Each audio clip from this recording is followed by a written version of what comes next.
और भारत सरकार ने सिंधु नदी का पानी रोका तो पाकिस्तान घुटने पर आ गया। भारत के फैसले से हताश पाकिस्तान ने औपचारिक रूप से मोदी सरकार से अपील की है। अपील यह की है कि इस फैसले पर पुनर्विचार करें। पाकिस्तान के जल संसाधन मंत्रालय के सचिव सैयद अली मुतुर्जा ने भारत के जल शक्ति मंत्रालय के सचिव को चिट्ठी लिखकर बातचीत की और पेशकश की है। अनुरोध भी किया है कि इस संवेदनशील फैसले पर दोबारा विचार किया जाए।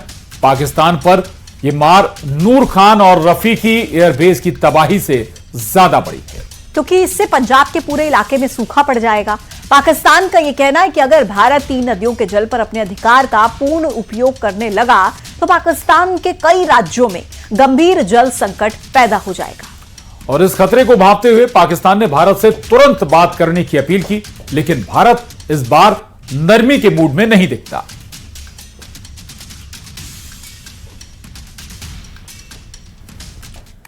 आइए आगे बढ़ेंगे। जम्मू कश्मीर के उरी सेक्टर में एलओसी के पास मौजूद है एक गांव जिसका नाम है आरूसा, जहां से कुछ ही दूरी पर कॉमन पोस्ट और फिर पाकिस्तान की सीमा शुरू हो जाती है। और यहां से बहती है झेलम नदी, वही नदी जो भारत और पाकिस्तान के बीच 1960 में हुई इंडस वाटर ट्रीटी का अहम हिस्सा है।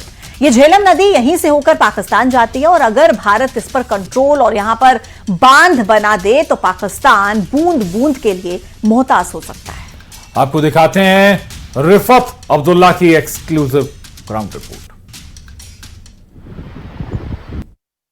पाकिस्तान को लग रहा है कि अगर भारत की तरफ से पानी बंद किया गया तो पाकिस्तान को काफी नुकसान हो सकता है। पाकिस्तान के लीडर्स लगातार स्टेटमेंट दे रहे हैं कि अगर इंडस वाटर ट्रीटी को कैंसिल किया गया तो वो युद्ध पे उतर आ सकते हैं। वजह यह है, यह आपको मैं दिखाने की कोशिश करूंगा। मैं इस वक्त दुलांजा एरिया में हूं। यह श्रीनगर मुजफ्फराबाद रोड है, यह दरियाई जहलिम का पानी यहां से बह रहा है, यह दलांजा गांव है और उसके साथ में उरूसा गांव है। यहां से सिर्फ 3 किलोमीटर दूर है कमान पोस्ट, यानी भारत के एलओसी के साइड से जहलिम यहां से सिर्फ 3 किलोमीटर की दूरी तक जाता है। उसके बाद लाइन ऑफ कंट्रोल के उस पार जाता है, फिर आगे पाकिस्तान के इलाकों में चला जाता है। और ये आप देख सकते हैं किस तरीके के दर्रे हैं, बराबर बारामुल्ला से लेके यहां तक इसी तरीके का दर्रा है और इसी दर्रे के बीच में से दरियाई जहलिम बहता है। तो लोग जानना चाहेंगे कि किस तरीके से पानी को रोका जा सकता है, किस तरीके से भारत की तरफ से पाकिस्तान के खिलाफ इसे वेपन के तौर पर इस्तेमाल किया जा सकता है, किस तरीके से इस पानी से फायदा उठाया जा सकता है, किस तरीके से पाकिस्तान में खेतों को नुकसान हो सकता है। मान लीजिए कि कल को अगर इंडस वाटर ट्रीटी पूरी तरह से कैंसिल हो गई तो यहां पे कहीं पर भी बांध बनाया जा सकता है, गेट बनाया जा सकता है। मान लीजिए कि कमान पोस्ट से आधा किलोमीटर पहले अगर बांध बनाया गया।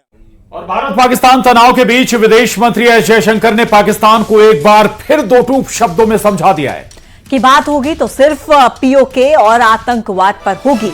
ऑपरेशन सिंदूर पर विदेश मंत्री एस जयशंकर का भी बयान, पाकिस्तान से सिर्फ आतंकवाद पर ही बात होगी, पाकिस्तान से सिर्फ पाक ऑक्यूपाइड कश्मीर पर बात होगी। एस जयशंकर ने साफ कर दिया है, पाकिस्तान से केवल और केवल पीओके पर ही बात होगी। सिंधु जल समझौता स्थगित ही रहेगा। दरअसल सिंधु जल समझौते पर पाकिस्तान बातचीत की पेशकश कर रहा है।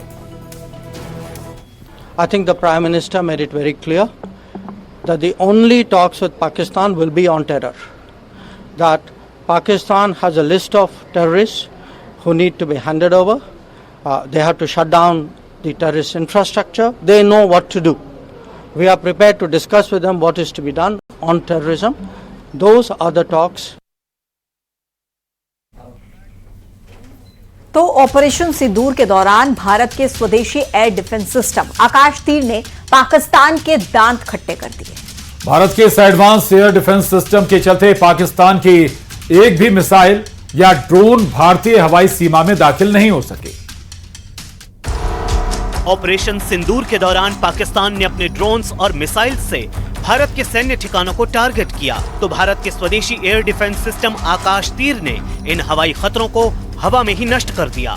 आकाश तीर भारत की स्वदेशी तकनीक से बना एआई संचालित एडवांस्ड एयर डिफेंस सिस्टम है। इसे सेना के लिए हथियार बनाने वाले डीआरडीओ, भारतीय स्पेस एजेंसी इसरो और सेना के लिए सॉफ्टवेयर बनाने वाली कंपनी भारत इलेक्ट्रॉनिक्स लिमिटेड ने मिलकर तैयार किया है। आकाश तीर ने ही पाकिस्तान के सभी ड्रोन्स, मिसाइल्स और फाइटर एयरक्राफ्ट्स को भारतीय सीमा में घुसने से रोक दिया था।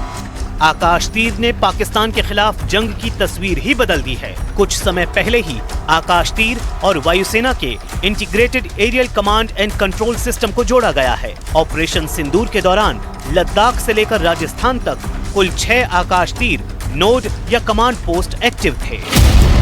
आकाश तीर एयर डिफेंस कंट्रोल सिस्टम में सॉफ्टवेयर, हार्डवेयर और कम्युनिकेशन नेटवर्क शामिल हैं। ये सिस्टम एक विशेष कमांड पोस्ट व्हीकल में लगाया जाता है, जिसमें 5 से 6 ऑपरेटर लगातार स्क्रीन पर नजर रखते हैं। आकाश तीर और वायुसेना का integrated aerial command and control system आपस में जुड़ा होता है। देश भर के सभी रडार से जानकारी आकाश तीर तक पहुंचती है। दुश्मन के ड्रोन, फाइटर जेट्स या मिसाइल के भारतीय सीमा में आते ही आकाश तीर को इसकी जानकारी तुरंत मिल जाती है। IACCS से आदेश आता है कि कौन सा एयर डिफेंस हथियार इस्तेमाल करना है, मिसाइल, गन या इंटरसेप्टर। आकाश तीर उस इलाके की सभी आर्मी एयर डिफेंस यूनिट्स को सीधे आदेश भेजता है। बैटरी कमांडर आदेश मिलने पर तय करता है कि किस दिशा में और कौन सा हथियार इस्तेमाल होगा। टारगेट को खत्म करने के बाद ये जानकारी खुद ब खुद IACCS तक वापस भेज दी जाती है। ऑपरेशन सिंदूर के दौरान आकाश तीर भारत की आत्मनिर्भरता और मजबूत रक्षा तकनीक का मजबूत प्रतीक बनकर उभरा है, जो दुश्मन के हर हवाई हमले का जवाब देने के लिए पूरी तरह तैयार है।